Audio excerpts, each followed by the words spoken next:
അച്ഛൻ ഇപ്പോൾ 3 സഹപാഠികളെ മൊഴിയെടുക്കാനായിട്ട് സ്റ്റേഷനിൽ വിളിപ്പിച്ചിട്ടുണ്ട്. അപ്പോൾ അച്ഛൻ നേരത്തെ പരാതി കൊടുത്തുകൊണ്ടിരുന്ന ആ കുട്ടികളെ തന്നെയാണ് ഇപ്പോൾ വിളിപ്പിച്ചിരിക്കുന്നത്. അപ്പോൾ അതിൽ അച്ഛൻ എന്താ പറയാനുള്ളത്? അത് എനിക്കത് അവരെ ചോദ്യം ചെയ്യുന്നതിൽ ദുരൂഹത നീങ്ങുമെന്നാണ് എൻ്റെ വിശ്വാസം. അച്ഛൻ അന്ന് പരാതി കൊടുത്തപ്പോൾ മെമ്മോ അടക്കം കുട്ടികൾക്ക് കൊടുത്താന്നൊക്കെയാണ് പ്രിൻസിപ്പൽ പോലീസിന് കൊടുത്തേക്കുന്ന മൊഴി. അപ്പൊ അന്ന് ഇതിലൊരു നടപടി ഉണ്ടായിരുന്നെങ്കിൽ ചിലപ്പോൾ ഇങ്ങനെയുള്ള സംഭവം ഒന്നും നടക്കൂലായിരുന്നു. തീർച്ചയായിട്ടും നടക്കത്തില്ലായിരുന്നു. എൻ്റെ കുഞ്ഞെന്നും ജീവനോടെ ഉണ്ടാവുമായിരുന്നു.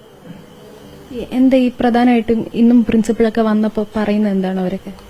പ്രിൻസിപ്പൽ പ്രധാനമായിട്ട് പറഞ്ഞതെന്ന് വെച്ച് കഴിഞ്ഞാൽ ഈ കുട്ടികൾ അന്ന് ആദ്യം കൊടുത്ത പരാതിയിൽ പ്രിൻസിപ്പൾ നടപടിയെടുക്കാത്തത് അതിന് കുറച്ച് ഫോർമാലിറ്റീസ് ഉണ്ട്. അവരുടെ ഇന്റേണൽ കമ്മിറ്റി ഉണ്ട്, അവർ അത് നോക്കിയിട്ടേ ചെയ്യുള്ളൂ. പിന്നെ അതുമല്ല, ഈ കുട്ടികൾ പ്രിൻസിപ്പലിനോട് പോയി പറഞ്ഞ് ഞങ്ങൾ മേലാൽ ഇത് ആവർത്തിക്കത്തില്ല, അമ്മൂനെ ഒരു തരത്തിൽ ഞങ്ങൾ ഉപദ്രവിക്കത്തില്ല എന്ന് പറഞ്ഞ് എഴുതി പ്രിൻസിപ്പലിന് കൊടുത്തിട്ടുണ്ട്. അന്നേരം അമ്മൂനെയും കൂടെ വിളിച്ചു നിർത്തി സംസാരിച്ചു. അന്നേരം അമ്മുവും പറഞ്ഞു, ഈ എന്നെ അമ്മു കരഞ്ഞുകൊണ്ട് തൊഴുതുകൊണ്ടാണ് പറഞ്ഞതെന്നാണ് പ്രിൻസിപ്പൽ പറയുന്നത്. ഇനി എന്നെ ഉപദ്രവിക്കാതെ എൻ്റെ വഴിക്ക് വിടണമെന്ന് പറഞ്ഞു. പിറ്റേന്നും തൊട്ടും ഇവരിത് തന്നെയാണ് തുടർന്നുകൊണ്ടിരുന്നത്. വീണ്ടും എൻ്റെ കുഞ്ഞിനെ ഉപദ്രവിക്കുകയും മാനസികമായിട്ട് പീഡിപ്പിക്കുകയും ചെയ്യുമായിരുന്നു. ഇവരതിനകത്തുനിന്ന് പിന്മാറിയിട്ടില്ല.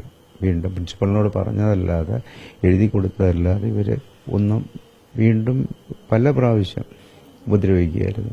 റൂമിൽ ചെന്ന് ഉപദ്രവിക്കുക, പിന്നെ റൂം തള്ളി തുറന്ന് ഉപദ്രവിക്കുക, പിന്നെ കൂട്ടം കൂടി നിന്നിട്ട് ആക്ഷേപിക്കുക. അങ്ങനെ ഒരുപാട് ഇങ്ങനെ ഈ നമ്മൾ കോർണർ ചെയ്യുക എന്നൊക്കെ പറയത്തില്ലേ, അതുപോലെയാണ് എൻ്റെ കുഞ്ഞിനെ ഇവർ 3 പേരും കൂടെ ചെയ്തുകൊണ്ടിരുന്നത്.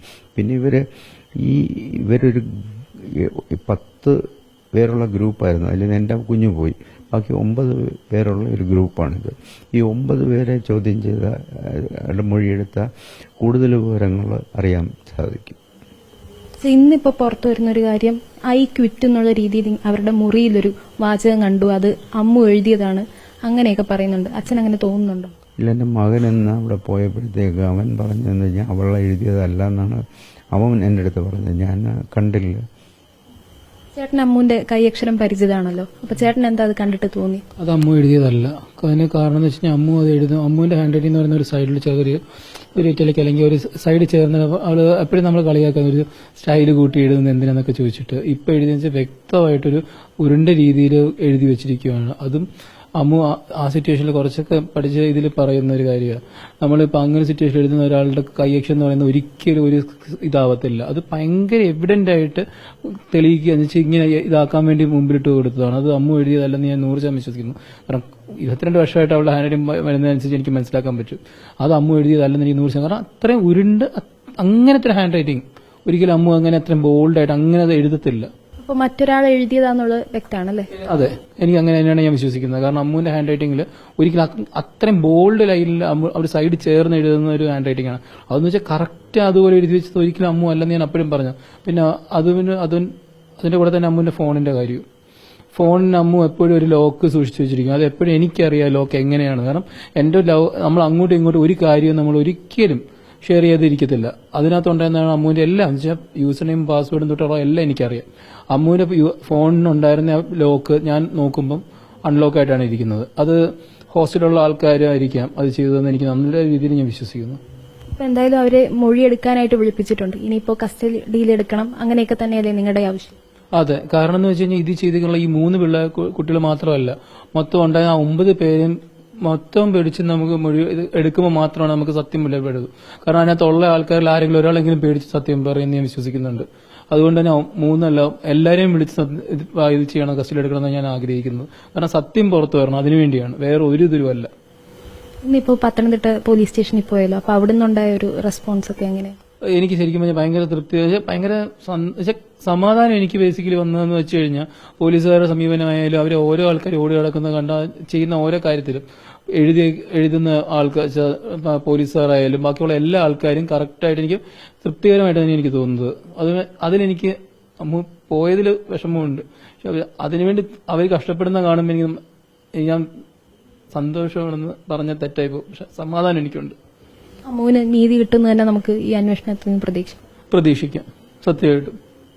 അച്ഛനെന്താ? തീർച്ചയായിട്ടും. കാരണം അന്നോ മറ്റേ DYSP സാറും CI സാറും ഒക്കെ ഇതിന്റെ പുറകിൽ ഒരുപാട് കഷ്ടപ്പെടുകയാണ്. ഇത് സത്യം പുറത്തു വരാനായിട്ട് അവർ ഒരുപാട് കഷ്ടപ്പെടുകയാണ്. അവരെ നമ്മളുമായിട്ട് ഒരു പരിചയമോ അല്ലെങ്കിൽ ഒരു അടുപ്പമോ ഇല്ലാത്ത ആൾക്കാരാണ്. അവരിത്രയും ഇതിന്റെ പുറകിൽ ഓടുന്നത് കാണുമ്പോഴത്തേക്ക് നമുക്ക് അദ്ദേഹം തന്നെ ഈ കുട്ടികളെ കസ്റ്റഡിയിലെടുത്തെന്നും ഉള്ള കാര്യങ്ങളെല്ലാം നമ്മളോട് പറയേണ്ട കാര്യമില്ലല്ലോ. എന്നാൽ നമ്മുടെ സാറാണ് ആദ്യമായിട്ട് അമ്മുവിനെ ഹോസ്പിറ്റലിൽ കാണുന്നതെന്നും പറഞ്ഞു. അന്നേരം സാറിനോട് തന്നെ അമ്മു പറഞ്ഞു എന്ന് പറഞ്ഞ് എനിക്ക് വയ്യ, വേദനിക്കുന്നു, ഒന്നും അറിഞ്ഞൂടാ, എന്താണെന്ന് അറിഞ്ഞില്ല എന്നാണ് പറഞ്ഞതെന്ന് പറഞ്ഞു. അന്നേരം സാറ് തന്നെ അങ്ങ് വിഷമിച്ച് ആ ഒരു രീതിയിലാണ് സാറ്. വളരെ സത്യസന്ധനായിട്ടുള്ള ഒരു ഉദ്യോഗസ്ഥനാണ് അദ്ദേഹം.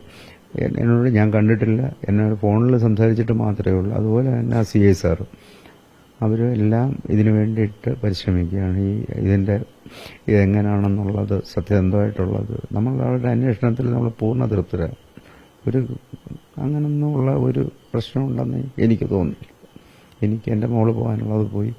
എന്തായാലും അച്ഛൻ നമുക്ക് ഇതില് നീതി പുറത്തു വരുന്നത് തന്നെ നമുക്ക് പ്രതീക്ഷിക്കാം. അമ്മൂന് എന്തായാലും നീതി കിട്ടും തന്നെ പ്രതീക്ഷിക്കാം. ഇപ്പൊ എന്തായാലും 3 പേരെ മൊഴിയെടുക്കാനായി വിളിപ്പിച്ചിട്ടുണ്ട്. അപ്പോൾ അതിന്റെ ബാക്കി കാര്യങ്ങളും നമുക്ക് വേണ്ട രീതിയിൽ തന്നെ വരുന്നു തന്നെ പ്രതീക്ഷിക്കാം.